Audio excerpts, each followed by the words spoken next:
If today's joke made you smile, why not subscribe? Subscribing is free and helps keep the fun coming. I'd be delighted to have you as a friend.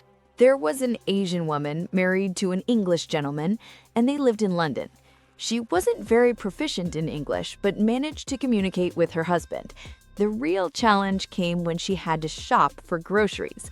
One day, she went to the butcher and wanted to buy pork legs.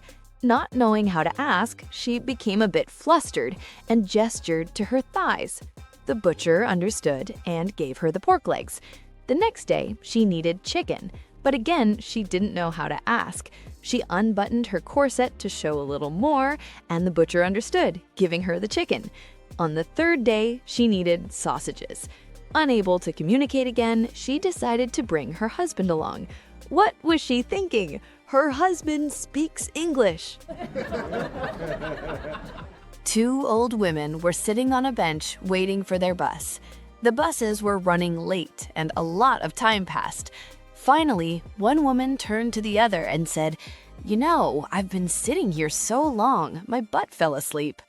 The other woman turned to her and said, "I know, I heard it snoring."